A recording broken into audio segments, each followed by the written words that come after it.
Yo, what's up? Welcome back to our channel, Chris TV. Today is January 16, guys, Thursday. Guys, dito ko ipaka-flex ko lang sa inyo. Dito ko nailagay yung aking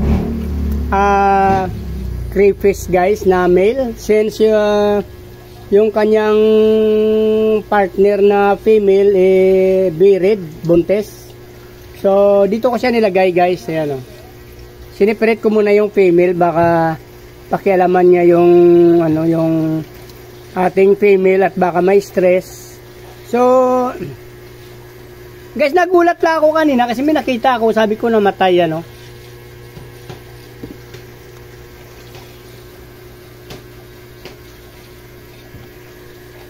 Guys, akala ko, nalungkot ako kanina kasi akala ko yan namatay.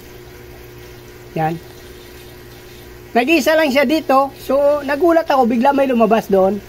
Yung pala nag-molt lang siya, guys. Andyan yung ating yan Andyan siya, yan. Hindi na natin gagalawin kasi malambot siya. Ayan, guys, yung ating male. Nag-molt lang siya, guys. Balat na lang ito. Hindi natin kinukuha yan. Since nakikita naman natin sa YouTube sa mga video na kinakain pala nila yan. Pampatigas daw ng shell nila yan. Yan, guys. Yan yun, Wala na laman yan, guys. Pinag-molt lang. Nag-molt lang siya. Sobrang laki, yung ating male. Yun siya pala, guys. O, yun. Nandyan siya, guys, yan. Nandyan siya, guys. Buhay na buhay pala yung ating male. Akala ko namatay na siya. Yan, lumalabas yung niya.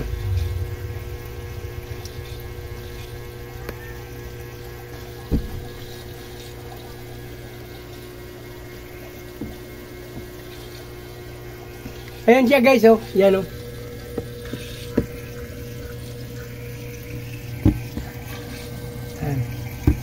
yan na.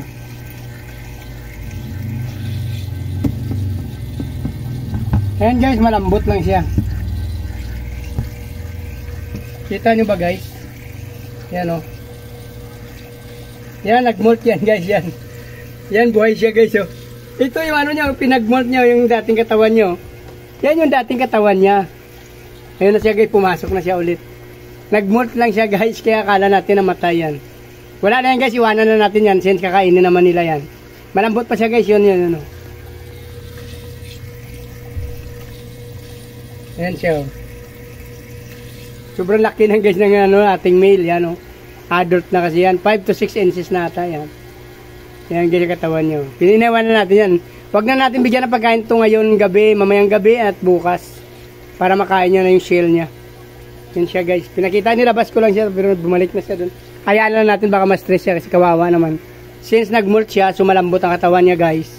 So iwanan na lang muna natin siya dyan. Meron naman siya dyan, Actually, marumi pa yung niya, kaso nag-molt siya, Marumi na rin yung tangke niya, pero titingnan natin pag nangina siya. Tsaka natin linisin at papalitan ito. Ngayon, hindi pa natin pwedeng galawin yan up to 3 days. Kasi malambot nga yan. At 2 to 3 days kasi, guys, malambot pa yung katawan nila.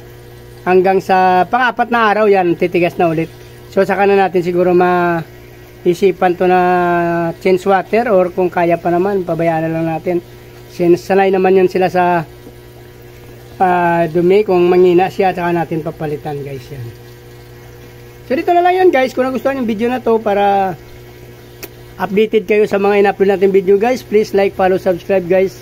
Sama nyo notification bell para updated kayo, guys. Tapos paki-follow nyo na rin ang aking Facebook page, Chris Molieno, guys.